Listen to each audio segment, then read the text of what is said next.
Yes, it is connecting.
T-minus 1 minute.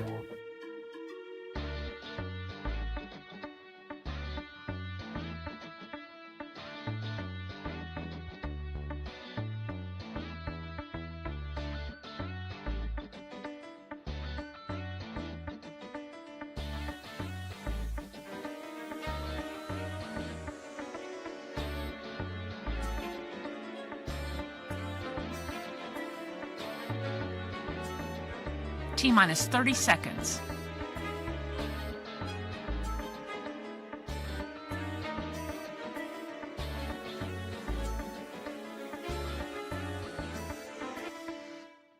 We are go for launch. T-minus 10, 9, 8, 7, 6, 5, 4, 3, 2, 1.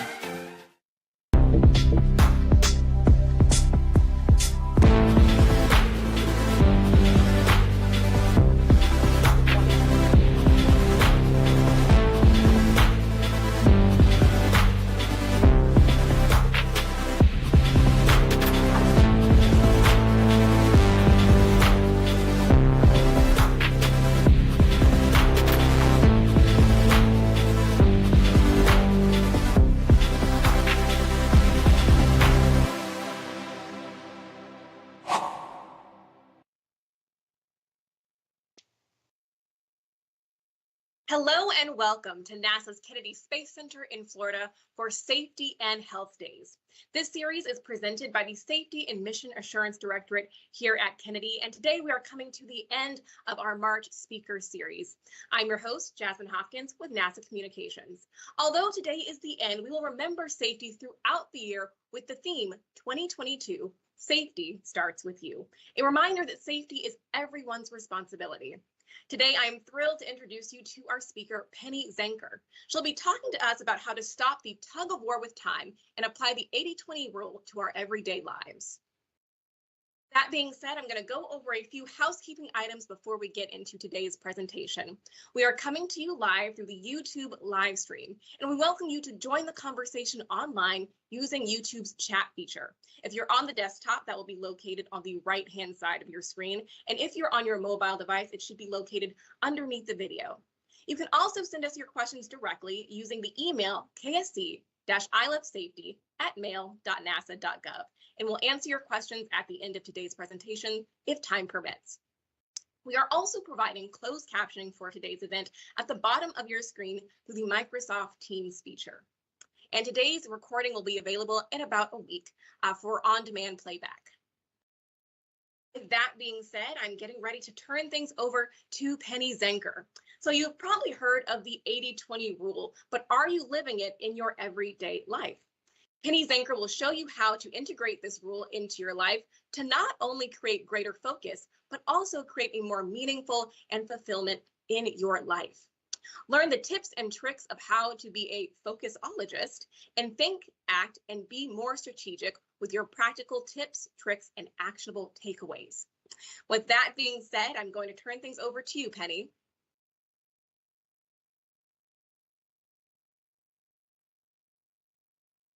Hi, everyone. I quit. Those are the words that came out of my mouth in 2001 while I was standing across from my boss, Peter, who I've only worked for 6 months. My voice was cracking and my hands were shaking because I was upset. I knew that Peter had invested in me and believed in me, and I didn't want to let him down. And also, those were words that I never thought that I would hear myself say. I'm not a quitter. But I had really come to the end of my rope. Pun intended here. But let me take you back a year before that. How did I get here in this place with Peter? It was 2000, and I was running my IT business that I had built from just me to a multi-million-dollar business. Or better, I should say that it was running me. That's when I had a real tug of war with time. You see, I was working harder, not smarter at that time. There was this little voice in my head. Maybe you have one of those little voices that said, you know, if you just put in a few more hours, you'll catch up or you'll get it all done. I'll put that in quotes, right? Maybe you have a little voice that says that to you too. Does it work? No. Why do we listen to ourselves? It's crazy. We think things that just aren't true. But I tried it, and sometimes I still try it. I tried it, and I actually ended up working some 36-hour shifts a couple of times a month, so around the clock, to try and beat my to-do list. But it didn't work. It was just burning me out and burning everyone else out. And not only that, but I was a little bit of a control freak, a micromanager. Now, don't judge, because you're a control freak, and you. When we have change and uncertainty, it's our makeup to want to try and seek control. So this is one of our challenges. That's actually what the tug of war means. So that wasn't working for me either, because that was creating even more work for me and less accountability for everyone else. But I wasn't aware of what was really going on. I was oblivious. I didn't really know what was working and what wasn't, but I did know that things worked for a while until they didn't. We hit like a plateau of where our skills and our mindset, they reach their peak. And in order for us to get to the next level, we have to shift our skills and our mindset in order to get to that next level. But as I said, I was oblivious at the time. So I was getting caught up in that action bias, just doing, taking on more projects, going into new markets, and further burning myself and everyone else out. So I was losing the tug of war with time. But it's interesting because we don't just have a tug of war with time, do we? We have a tug of war with our health, a tug of war with our relationships, a tug of war with our finances, and even at times with our values and principles. So, and sometimes we blame it on time. So this is a challenge that we have. And, you know, we think that when we want to make a move, the grass is greener on the other side, right? I had this opportunity to sell my business and I grabbed it. I said, this is great. This is my opportunity to get a position at a big company who has lots of resources, and I can just work 9 to 5. I hope you guys are laughing, because I really thought that as an entrepreneur. I thought the grass is greener on that other side, that people in these big companies, they don't have to work as hard because they have all these resources. But you know that's not true. But that's what I thought. But the thing is that we move or make a change, right? That grass is greener principle, so that we can get away from the dysfunction that we're feeling or the stress that we're feeling. But the truth is, the grass is greener where we water it. What does that mean? It means it follows us. So it followed me. All of this dysfunction that I had, it followed me. And, you know, what happened is that when I first met Peter, he hired me as a chief technology officer for a daughter company of this market research company. It was the 5th largest market research company in the world. So I thought, this is great. They're going to have the resources to be able to support me, and this will be much easier. They brought me into a task force just as I started. And I ended up, through this task force, we reorganized the company, and I ended up taking my boss's job, not Peter, but he was in between, my boss's job, who was responsibility for the holding company that was responsible for 5 companies across 4 countries. And I was currently working in St. Gallen, which is in Switzerland and in sort of up in the north, and they didn't speak English. So, and my German was not so good. So, like I said, those dysfunctions, they got so big for this situation that it very quickly, I found myself in Peter's office, frustrated, overwhelmed, overloaded, and I felt like this isn't what I signed up for. So he said, tell me what's going on. So I loaded out on him of everything that I was struggling with. And then he said, Penny, he said, I hired you to make decisions, and what you do with the rest of your time is up to you. I was pissed. Are you kidding me? That is ridiculously oversimplified, isn't it?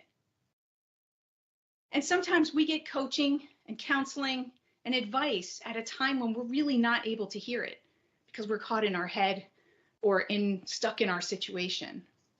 But I let that sink in. And he was right. Not only was he right, but that was brilliant because I needed to hear it in that simplicity to cut through the complexity that I was creating.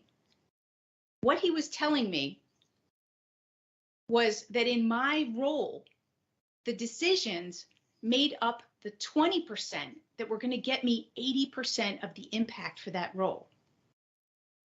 That was the 80-20 rule. Maybe some of you have heard about it. The question is, and I had heard about it, but I wasn't living it. Are you? So what that helped me to do by understanding that I needed to get myself out of the weeds and identify first what matters most. So the 80-20 rule, for those of you who might not know, or the Pareto principle, the basis is that 20% of the causes are going to produce 80% of the results. And so the benefit of that, and what it did is it freed me. It really freed me because the first thing is when you get that kind of clarity on what the most important thing is, and you know that it's going to create the biggest impact, that gives you the freedom to let go of the perfection, or at least it gave me the freedom to let go of the perfection. I am in recovery, so don't worry, I got that under control, that perfectionism thing. But this was a huge help for me to be able to get past that and to be able to see that for certain things I might need to do it to a degree of perfection or completion, but other things I could find good enough, and that would be fine for those things because they didn't matter as much. Not all tasks are created equal. And so it also, when you get clear on what that 20% is, it allows you to communicate more clearly with others as to what is most important and to align with each other as well as align with the goals that you've set. So really, it's if you can start to live by the 80-20 rule, you'll see, because this changed my relationship with time. It changed the way I focus, the energy of my thought around time management. And I hope that it'll do the same for you because it'll make all the difference. Now, what Peter allowed me to do and what this 80-20 rule process really is it's a process to reset, to step back, to get perspective and to see what's the objective? What is it I'm working towards? What's the bigger picture? And what are my options here? Because sometimes we get stuck in the problem and we don't see all of the options. And then it also gives us the ability to reprioritize, to recommit to what's most important, to communicate and so forth. And if you wanted to know, some of you asked, what's a focusologist? Well, I'm going to talk about that in a moment, but I want you to know that the Rubik's Cube is the symbol for the focusologist for a number of different reasons. And for this talk, we'll just use it for the reason of being able to step back away from the emotion so that we can see the big picture, so we can see all the different perspectives, and the different colors represent the different perspectives, maybe the different solutions to a problem, or the different departments that we're working with that might be part of a process. And sometimes we get too close to it. And if I were to put this up real close, all you can do is see one side, and that's your perspective. And maybe it's only the old ways of doing things. So we need to open up to take a look at how we reset. And so that's what the Rubik's Cube here is going to represent. And so go out and get one and put it on your desk. Have one at home as well, because the frequency, how well and how often you step back to reset is really going to be a success factor for you. I know it has been for me, and it's created a great deal of resiliency in my life to be able to stop and step away from the emotion and be able to look at things for what they are, not worse than they are, not better than they are, and then to be able to find solutions. So that's what I want for you too. So today it's official. We have a focus crisis. And that's really why I've coined the term focusologist for myself, is because we are now have less attention span than the goldfish. It's true. I read it online from Abraham Lincoln. I think he posted it. But no, in all seriousness, when we are not just distracted by this or that squirrel, we'll talk about that in a little bit.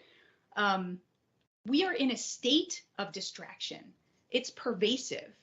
And we have forgotten or unlearned, right? We've learned how to be distracted. So we have to recommit and relearn how to focus, because we've lost those skills really. And studies have shown that when we are in this state of distraction, that we lose the ability to emotionally regulate ourselves. We lose empathy for our situation or one another or for ourselves. And we also lose the ability to make good decisions, because we lose access to our executive function of our brain. We go into a constant state of stress and fight or flight.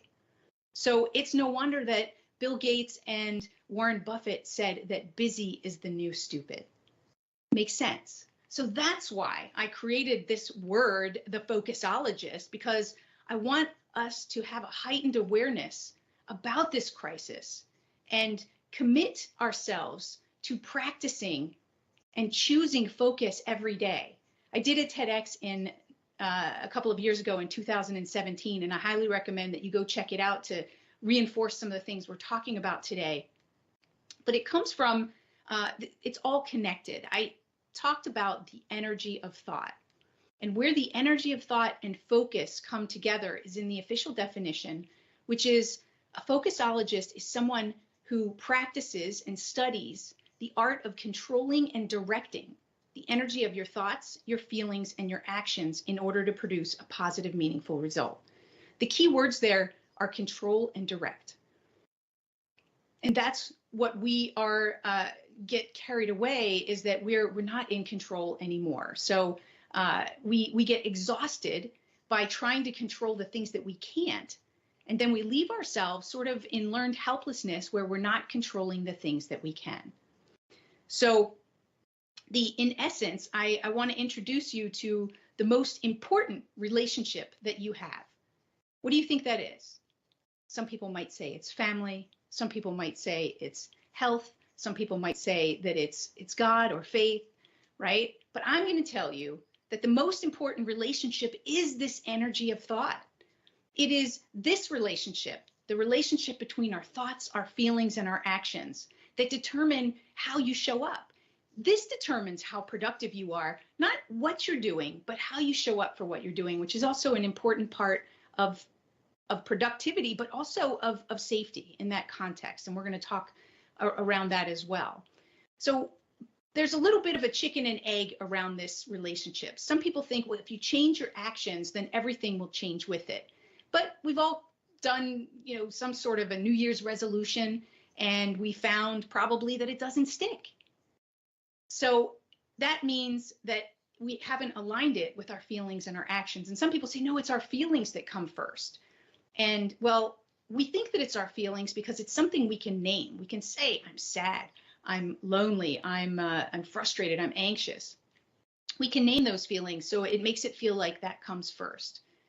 But from my experience and my studies, it's the thoughts. The thoughts are the epicenter. That's where the energy is generated, because in every moment, we ask ourselves, what does this mean? Anything that's happening around us, we give meaning to it. And based on that meaning, that's what determines how we feel. And that's then what determines what kind of action we take. And so in our beliefs and our experiences all get wrapped up into how we define what that means in the moment. So I want you to just understand this relationship because it determines how you show up for the time that you have. And, in my TEDx, I talked about that we have 70,000 thoughts a day. And probably during the pandemic, that turned into 140,000 because we were just so overwhelmed with everything that was going on. So we're coming back down now to 70,000 maybe. But the really crazy thing is that only 5% of those thoughts are new. That means we repeat the same things, the same ideas, the same thoughts over and over and over again to ourselves. So you want to be really clear as to what percentage of those thoughts are productive and which percentage of those thoughts are unproductive. And so where we choose to focus is one of our greatest gifts, one of our greatest powers, yet one that we really don't take advantage of. And that's why there's the practice of the focusologist. So I hope that you're going to join me in being a focusologist. Let me give you an example so that you can better understand how it might relate to your day-to-day. So here is the energy of focus. We can focus on time, and many people are focused on time and time management. And I know that we're here to talk about that in some context, but we're really not. We're not talking about time, and we don't want our focus on time. We want it on performance, on the outcome. And let me explain why.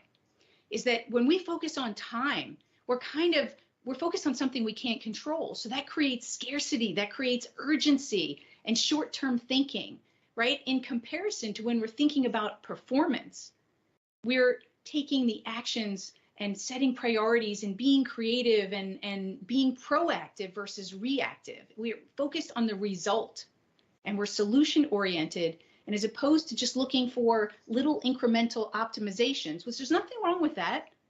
But when we focus on the outcome and performance, we're focused on transformation. So do you see the difference? I hope you guys are actively using the chat. I don't have access to it because something happened to my computer here. But I want you to pop things into the chat when you notice or when something comes up for you and be active there. So because a lot of times people are learning from each other and they're hearing yes and you're recognizing it. So when something makes sense to you, say yes and put it in the chat. I just want to make sure that you get this because this is so valuable and so important and so relevant when we talk about productivity, when we talk about safety, when we talk about your values, excellence, inclusiveness, teamwork, right? All of those things, integrity, all of those things are directed by the energy of our focus, the energy of our thought. So let's take a look at when we focus on time. What are some of the costs of focusing on time, for instance, and where can some of that negative thought come in, right? If we're focused on time pressure, it can lead to wasted time in the following ways. It can come in the form of blaming, criticizing, distractions, complaining, overanalyzing, lack of priorities, micromanagement, not asking for help, waiting for inspiration, dwelling about the past, trying to please everyone, repeating the same mistakes, not speaking up or challenging, right? Because there's not enough time to do that, for instance. And then lastly is focusing on what you can't control. Those are all things that are just a waste of time. They take up time and they don't help you get further along with your goals. So now what I want you to do, and you can pop this into the chat, I want you to identify how does this apply to you at work right now, right? What is your 20% that's going to make 80% of the difference for you? I'm going to give you, let's see how many minutes I'm going to give you to do this exercise. I'm going to give you 3 minutes to do this exercise. This is how you're going to find your 20%. And this is just a real simple way to do it. It's so that you don't just know it. I want you to identify it so you can live it. And I took your values here, safety, excellence, integrity, teamwork, inclusion. And in each one of those columns, I'll give you 3 minutes to start in a moment. And I want you to identify what's the one thing that you need to focus on that can make the biggest difference, that'll make 80% of the impact or 70% of the impact in each one of these areas related to your role and what it is that you do day to day. And by the way, you can also do this when it comes to your health, your finances, your relationships. But for today, we're just going to do this in this form. So I'm going to get my timer started. Go ahead and start that process.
Okay, another minute.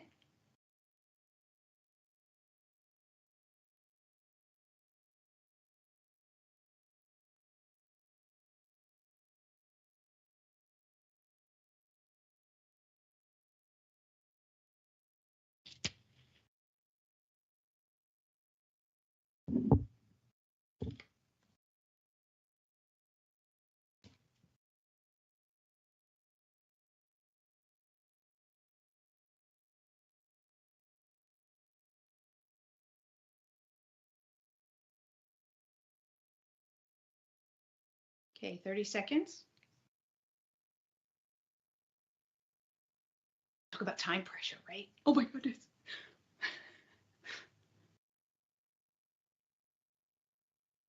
But you know what they are.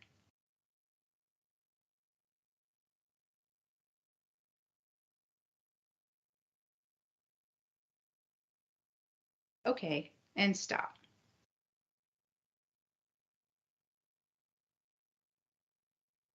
Perfect. So let's move on. You can always come back to this and complete this exercise afterwards. I am going to send you the slides, and there'll be some additional exercises and worksheets that I'll be able to send you as well so that you can dive deeper into some of these exercises. So I want to make a quote because, when all is good, then we can say, yeah, it's easy to find our 20%, right? But what about when you're really under pressure? Well, a famous philosopher once said that everybody has a plan until they're punched in the face. You might know this famous philosopher. His name is Mike Tyson. So, what do we do when we're under pressure? How do we handle it? How does it show up? Let's consider this scenario. In World War II, they had to, all these planes were coming in, but they were losing a lot of planes. And so they needed to figure out how are we going to reinforce these planes so that more planes stay in the air and come back? And so what you can imagine, and you can pop into the chat, how do you think that they determined what it is that they were looking at? So the red dots on this plane represent the holes that were there for the planes that came back, sort of a pattern. And so what happened was, as you can imagine, I said you can pop into the chat if you'd like what you think their approach was. But for the majority of people, they were under an extreme amount of pressure. Obviously, it's wartime. They needed to find a solution, and they needed to find one quickly. So what seemed most obvious is that if these are where the holes are, then let's reinforce where the holes are and more planes will come back. Well, Abraham Wald was a scientist. I think he was a mathematician, actually. And maybe he had more experience with patterns, or maybe he took the opportunity to step back and to evaluate the different options and availability so that they might look at what's really available and what's really happening. Because sometimes the holes that we do see prevent us from seeing the holes that we don't see. And what he said was, what if the holes in the areas that don't show holes for the ones that came back are the ones that made those planes go down. So exactly the opposite. And so that led to them reinforcing those areas of the plane that didn't have any holes, because then that represented why the other planes were going down. And so it did bring more planes home. So I want you to also think about whatever you said was your 20%, and I want you to be open to challenging it and challenging each other. Because if one of your areas is excellence that you're looking to achieve, well, excellence doesn't come without challenging the status quo and challenging how things are done. So you need to speak up and say when you see something that's not up to standard, or if there's another opportunity to do things differently. That's part of being more productive, and part of being a focusologist as well, is being able to challenge and look at the different options and opportunities. Because it's where do we best focus to get the positive, meaningful result. So let's move on and move into some awareness around what's distracting us, what's keeping us from seeing the holes that we're not seeing. And so I want us to be aware of these unconscious distractions. That comes in the form of autopilot, complacency, and obsession, for instance, to name a few, right? And that comes from this relationship. That's why we want to be aware, this heightened awareness as to, well, what are the thoughts that we're generating, and where are we caught up in autopilot, for instance? What's an autopilot? It means basically that we're not thinking about what and why we're doing something, that we're disconnected and distracted as a result, and just not making that connection to what and why we're doing it.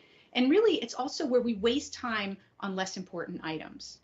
And complacency might be where we tolerate different things, and we accept behaviors and outcomes that are lower than our standard, right? So it also means like a lack of awareness of where our risks are and what is most important. And then lastly, there's the obsession. I told you I'm a recovering perfectionist and micromanager, but we do get caught up in these obsessions, and that's when we ignore our boundaries and the costs that are associated with the desperate need and desire for something. So we want to be careful that it doesn't tip over to where it's no longer effective. There's a place, what I call in the productivity zone, and you guys are all going to get an electronic copy of my book that's going to talk a little bit more about the zone and what's outside of the zone. But what I want to do now is I find you guys took a distraction quiz. So if we look at distraction, what did you get?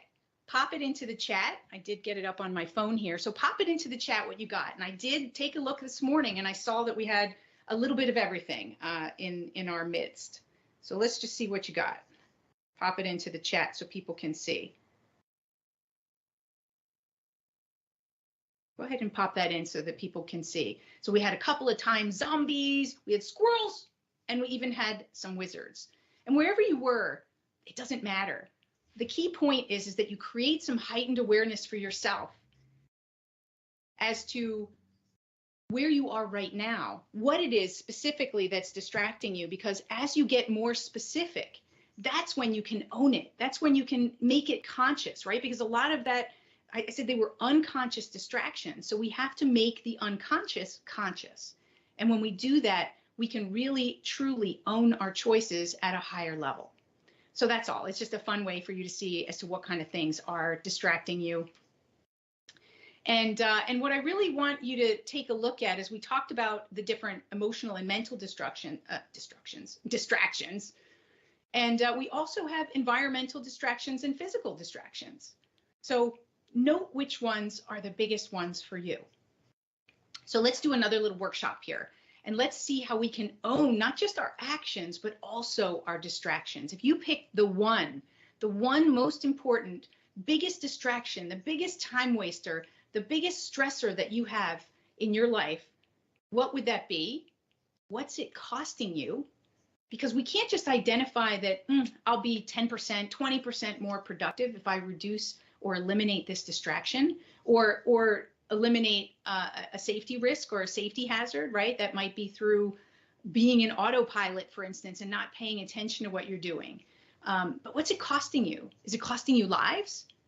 Is it costing you time? Is it going to cost you your relationships because you're ending up working more hours than you need to? And over time, that can also cost you your health. So go ahead, I'll just give you a quick minute. I'll put it on my timer here to write that distraction, what it's costing you, and what are you going to do about it? And if you're bold enough, you can put it into the chat so people can see and you can claim it and own it.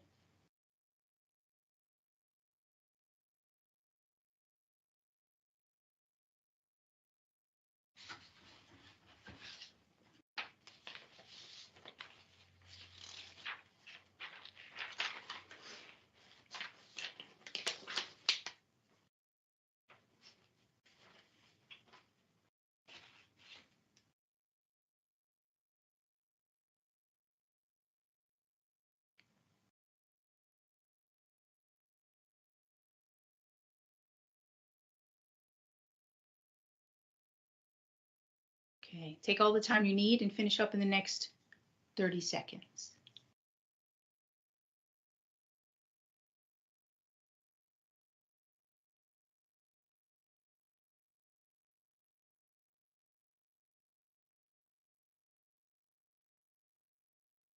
Okay, let's move on.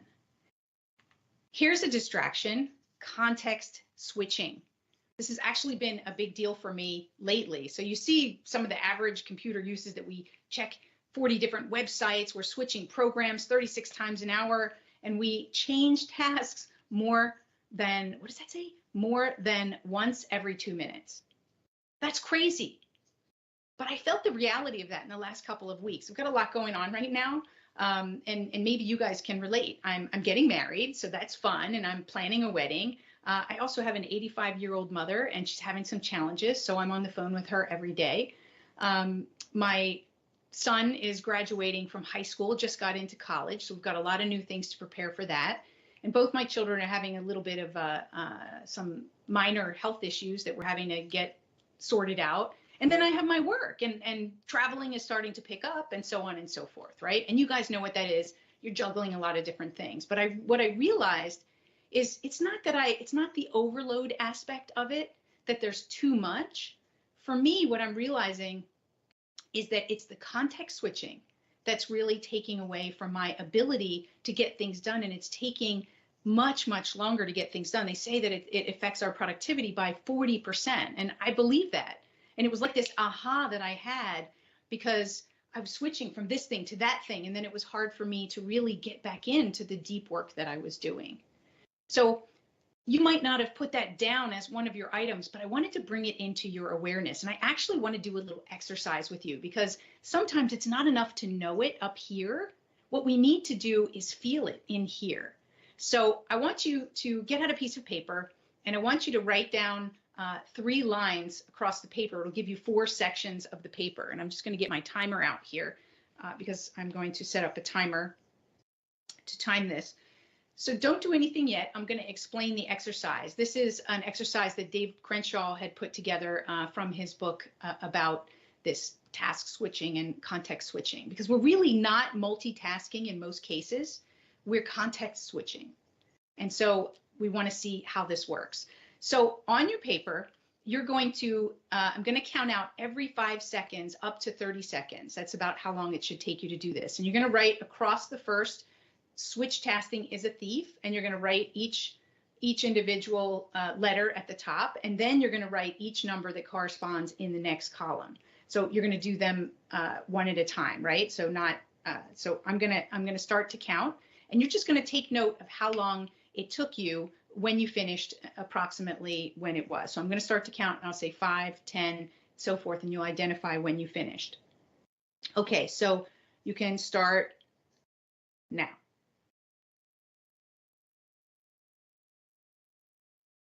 Five,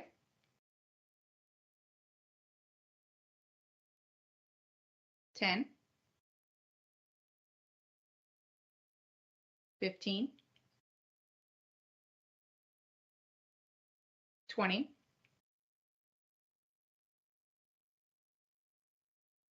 25, 30. So by this time, most of you should have been able to write those 2 lines across. Now I want you to, in the last two positions, what I want you to do is you're going to switch task. Is you're going to write S and then 1, and then W and then 2, and then I and then 3. And I'm going to do the same thing and list out the times, and you're just going to note what the difference in time was, okay? So get ready with your pens and go. 5, 10, 15, 20, 25, 30, 35, 40, 45, 50, 55, 60. So what did you notice? Did you notice that the amount of time that it took you to do it went up? Did you notice that your handwriting got erratic and wasn't as good, not as quality of a job? And maybe you noticed that you felt a little stressed or disorganized or disoriented. What did you notice? Pop it into the chat. Come over here and see what you got in the chat here. Yeah, look, somebody had 50%, right? Don't you get it, right? Your first time you did it, it was 25 seconds, and the second time it was 50 seconds. That's crazy, but I wanted you to feel it and experience it, because we think in our head that we're more productive and we're getting more done, but the truth is we're not. So we have to stop believing our thoughts and the things that our mind is telling us, and really go with the best practices. The significant costs that we're experiencing, whether it's time, but it's also in disorientation, right? And how is that going to impact the quality of work that's being done and the safety element of things as well? Productivity drops 40%. It takes 50% longer to accomplish, and 50% more errors. The funny thing is, it lowers your IQ by 10 to 15 points and makes you like you've smoked 3 times more impact than if you've smoked marijuana. So, unless you want everybody coming to work smoking marijuana, you want to stop engaging in this behavior, right? And I'm still working on it too. But the heightened awareness helps us to stop ourselves and interrupt that pattern and say, no, I'm going to organize myself in a way that helps me to do one thing and then the other, and give yourself long enough blocks of time, depending on your attention span, to be able to complete the work that you need to complete. And that requires a little bit more planning up front. We're going to talk about some strategies for that right now. But what is this costing you? Just name it to yourself. What's it costing you? And get connected to that, because that will help you to change. So what I wanted to talk about is what I call gatekeepers. And these gatekeepers, it's almost like you've got a bouncer, right? And there's all these tasks and things that you have to do that are in a line. And maybe some of you aren't old enough to remember Madeline Kahn, when she was making an important choice in history of the world. She would look through and she would say, no, no, yes, no, no, no, yes, yes, no, no, no, no, yes. So you have to do the same thing. You have to get clear about what the most important tasks are and how you create these gatekeepers to protect and direct your energy, your time, and your focus. And, I came up with this because gatekeepers, a lot of times I work with salespeople as well, and they want to get to the decision maker, and there's always a person in the middle that handles the schedule. So they have to get past the gatekeeper. So I thought, why not have gatekeepers for every area of our life so that we can protect what's most important to us? So I'm going to give you a different way to think about this. We're just going to go through a couple examples because we want to open up some time for some questions as well. So the first area is rules. When we have rules, it helps us to reduce decisions. So that decision fatigue that we get from having to constantly make decisions about this, that, and the other thing, it becomes kind of clear. When we have standards and principles, then we work to those standards and principles and can follow those rules. Then we don't have to think about it. A good example of rules, I use this picture because they act as guardrails, is that when, they keep us on the right path. And if you think about like a vegetarian, for instance, they have a rule that they don't eat meat. It's like, it's a standard. And so that's, what we want to think about. We have processes that keep us on the path. We set boundaries, which none of us are very good at, but we need to become better at it because those are rules that help us to stay within there. Time limits, for instance. A lot of people, they check their email 150 times a day is the latest statistic I saw. What if you only checked your email 8 times a day, once an hour for 10 minutes? That could be a rule that you set for yourself that helps you to go through your email, but not to make email a priority. And maybe a rule is also your rituals. How do you start your day and how do you end your day, for instance, that builds you up and puts you in a positive attitude, a positive state of mind so that you can start the day with the right energy. That means no news, don't check your email, and don't go into social media before you've done those most important things, for instance. An example of a rule around time management, since we wanted to get more into some of the principles, is to take a look, make a rule that every month or once a quarter that you do a time audit, that you take a look of all the different areas that you work within. And this is a top-down view, not look at every day what you do, but what are the categories of work that you do? And how many hours do you spend in each of those categories? So it might be administration, it might be project A and project B. I don't know your work, but right, it might be optimizing, it might be strategy work and so forth. So what are those top level categories? It's probably like 5 or 7. What are the number of hours you're actually working? And what's the percentage of time that represents? And for you to reach your goals, what's the percentage of time that you need to be spending in each one so that you can see where the gap is and where you need to allocate things differently, right? This is a little bit of a tip. And you can do this following, do yourself a little audit. It makes a big difference. And then the next one is filters. It helps us to reduce those distractions. That would be like that person that keeps you from getting on the schedule. Those might be things like goals, scheduling, planning, a process. Even, I like this picture because it represents questions, is I might set a goal, but then I'm going to forget it and I'm going to focus on the process. Where am I going to put my feet and my arms next to get me to the next step, right? And so it might just be, what's my next step? Might be all you need as a filter when you're clear on what that goal is so that you don't get overwhelmed with all the steps that are in between. Oops. I also wanted to share with you, and I'll send you out this worksheet. I have something called the 1-3-5 planning method. It's a way to block and schedule your time so that you're balancing urgency and importance. That means that every day you're going to focus on one strategic thing that's long-term oriented, 3 things that are going to move you towards midterm milestones, and 5 things that absolutely must be done by you today. Because that whole one thing is BS. We can't just focus on one thing. You wear many hats, you've got different responsibilities, and so we do have urgencies, and we need to make space for urgencies. But we also, so we can't overplan ourselves, but at the same time, we need to make sure that we do what's important first, what's important and what is strategic to move us forward in the long term.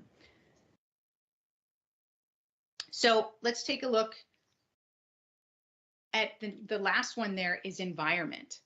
Environment is how we increase compliance. So take a look in your environment. If you're sitting at your desk right now, what is supporting your success and your productivity, and what is harming it? If you have a glass of water there, that's good. That's accessibility. That's going to help you to drink more water. But maybe your phone is right there and it's beeping and buzzing, and that's not good.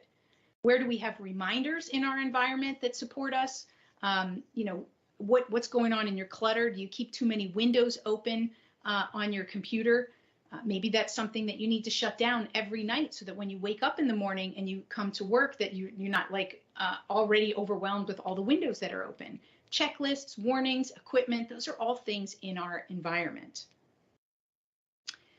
And so from there, basically, I'm going to do two things, and then we're going to go to the Q&A. I just want to talk about how important it is that you have a process when you start something. So we talked about a heightened awareness of how we show up. So make sure before you start any block of time that you have a process, that you're going to do something to energize yourself, whether it's take a walk, stand up and raise your hands up, do a little jig and a dance, or something that gives you energy, that puts you in an aware, positive state, so that you're going to get the best out of the next hour that you're going to be working there. And so what I'm going to do now is just stop, and you guys have some questions for me. So I'm going to go to the questions, and then we'll come back and wrap it up. Awesome. Penny, first of all, before we get into that, I want to thank you so much for that fantastic and very fascinating presentation. I am going to pull our slides up one more time, just in case people joined us during the show and they don't know how to submit their questions. I'm going to pull up our slide here to tell them where they can do that. So if you're joining us on YouTube, please feel free to use that chat. You've really energized our audience, Penny. I see the chat going right now, and we've got a lot of people commenting. So you can do it in YouTube, or you're welcome to send us your question directly at ksc-illovesafety@mail.nasa.gov. That being said, Penny, since I am monitoring this conversation online, I want to start off our questions. Actually, somebody earlier commented during your portion about the zombies, the squirrels, the wizards, that their team has several different profiles on it. And they think that might be why they work so well together, actually. So can you give us some thoughts on that? Is it good to have a team with a lot of different focus styles, and how do they work together? Well, I wouldn't call the zombie and the squirrel different focus styles, first of all. Those are different distraction levels, right? Yeah. So that's important. But it's true, we do have different focus styles in the context of some people have shorter attention span and need to take breaks every 30 minutes so that they can re-energize and get back into the work that they're doing, even if it's just a small, stand up and then sit down. And other people, they need longer blocks of time, right? Some people are thinkers and they need to think more deeply and plan more than other people need to. And I think the first step, and this comes back to the Rubik's Cube and the focusologist, is to create a heightened awareness as to how each of you work differently. And that might be having a conversation and talking to each other and being aware that before, if you're going to have a meeting and you're going to pose an important question at that meeting, send it out ahead of time. Some people need to think about it. And so, understand people's learning styles and thinking styles and working styles so that you can better adapt to one another. Because like anything, if we're not aware of it, then we're not going to take note of it. But when we step back and we look at the possibility that we all work differently, we can have that open discussion and be more aware and more mindful of it. Right. That is fantastic. That's a good answer. I like that you said there are different distraction profiles, actually, and not our focus styles. We do have another one. Since we were working on safety and health days, our focus is that safety starts with you. How does focus directly relate to our workplace safety culture? Well, I think we talked about a number of things that people can relate. And actually, we don't have time for it, but I would love to hear what everyone else says now that we've had this presentation, what they think that the impact has on safety. But I'll just go back to those distraction areas and the autopilot. I think that's one of the things that is the biggest safety challenge, is that we're doing things, but we're not aware of what we're doing and why we're doing it. And we've done it 1,000 times before. So there's really not a heightened awareness and attention that's really on it. So as an example, right, just the other day, I wanted to drive to the supermarket, and I drove and I found myself that I was right outside of the school. And I had no idea that I was heading to the school because I meant to go to the supermarket, but I just went that same path all the time. And so my brain went into autopilot and I ended up in the wrong place. And I'm sure many people have also been where they ended up wherever they were going, but they didn't know how they got there.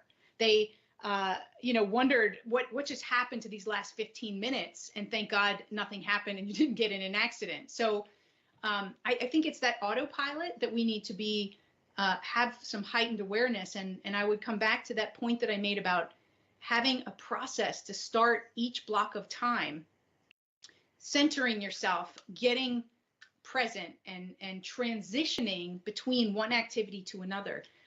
Maybe it means that you never have any 60-minute meetings anymore, so people aren't back to back to back, that you give a 5 or 10-minute transition. 45-minute meetings can be accomplished. And really, Parkinson's law tells us that we'll accomplish the same thing, right? That we'll use whatever time that we have allotted. Be more efficient. Make your meetings 45 minutes and give everybody that 15 minutes to go to the bathroom, to transition, and to dump their brain down from the one meeting and be prepared and energized and focused for the next meeting, as an example. Right. Now, that's a fantastic thing that we can integrate. I do know that some of our teams have started doing that, especially in the virtual environment. Some people are here in the chat saying that, being here in the virtual environment has changed things for them. We do have another question, though, from YouTube.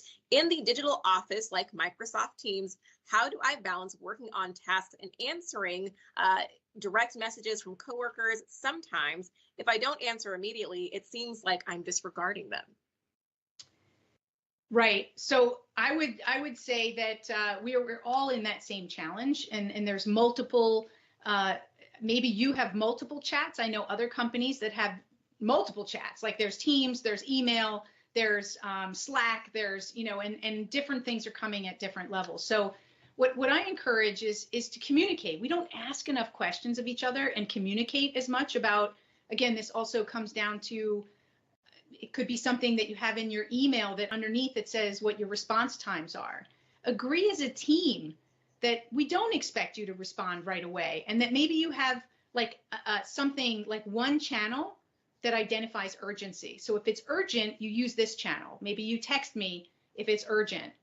But if it's not urgent, then I'm going to get back to you within 4 hours or something like that. And so there has to be some rules to communicate together so that we can let go. Like that's one of our biggest challenges. And that's one of the most important things around resiliency and creating priorities is being able to let go of things that are less priority and being able to communicate with somebody to say, I'm sorry, but that's not, my schedule is filled with these priorities. And so therefore, we'll have to find someone else to work on that task or something like that. It's difficult, but we have to have those conversations. Right. No, I think that transparency and that communication is key. We have another one for you, and I appreciate you again taking all this time to answer our questions. Sure. Would you recommend having a parking lot available during meetings? And that's in quotations, a parking lot.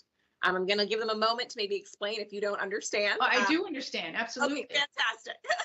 I do understand. So I highly recommend a parking lot because what a parking lot is when something comes up that's not relevant to that meeting and the purpose of that meeting, it goes to the parking lot, which means it'll be addressed at another time.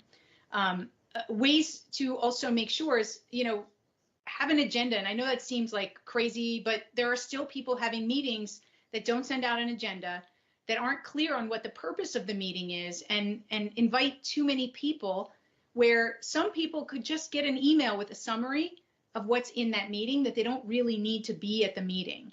So we need to be more conscious of how we're running meetings, and also one purpose per meeting.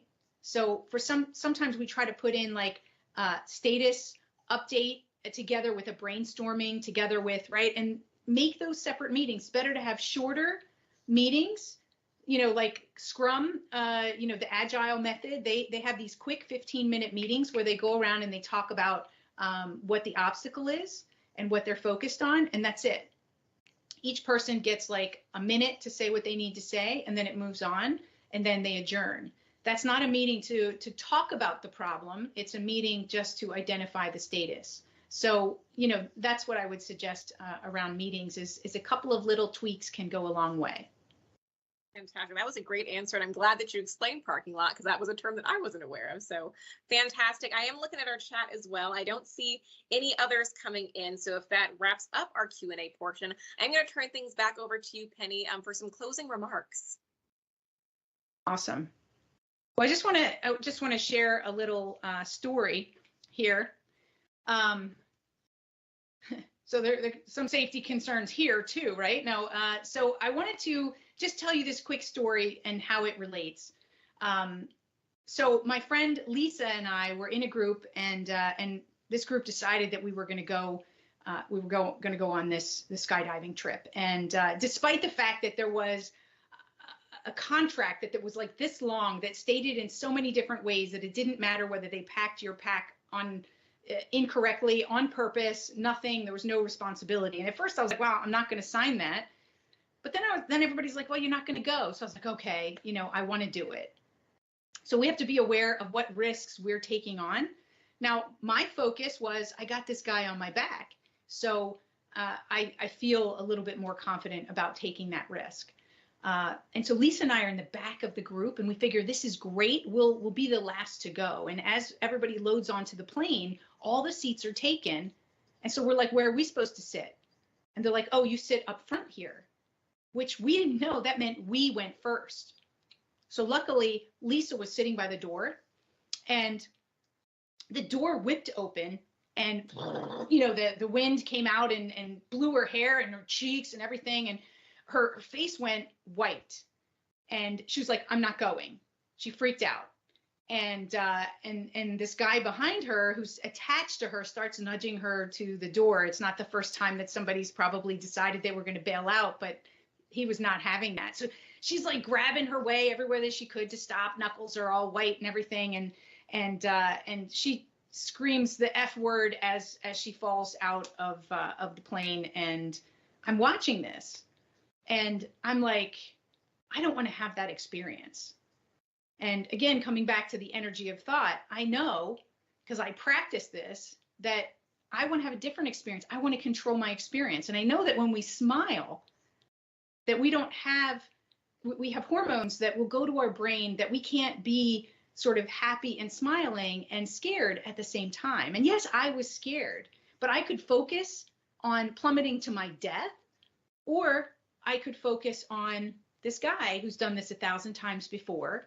And if I just remember the 3 simple things that they asked me to do, which was breathe, because people hold their breath, to put your arms up like this and your legs while you're flying, and then to make sure you put your legs up when you come down so that you don't break them. Easy peasy, right? And so I had a great jump. And so what I want to leave you with is, be a focusologist. Own your energy, own your actions, own your feelings, and own your results, and own your focus. And that's the main point for today. So thank you so much for having me. Penny, thank you so much for being here. That smile on your face says it all. I commend your bravery. And again, I thank you just on behalf of the Safety and Mission Assurance Directorate, on behalf of NASA, for coming to present to us and being the person to close out Safety and Health Days 2022. We really appreciate you being here. We do have a couple more slides to get through before we officially close things out. These will be a reminder to our workforce. There is a center-wide Kahoot game going on right now for the Voluntary Protection Program audit that will be taking place later on this year in June and July. You can test your knowledge and compete against your coworkers. So join that. It closes out today, and we hope that you have fun showing off your knowledge for the VPP audit.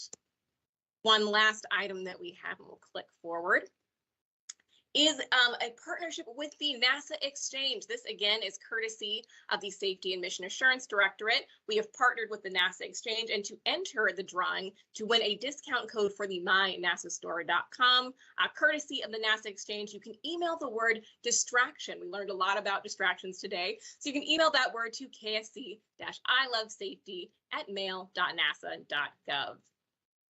And that is our final slide for today. So I will pull this down so you can get one last look at myself and Penny. Again, thank you so much for being here. Thank you to our virtual audience. And remember that safety starts with you.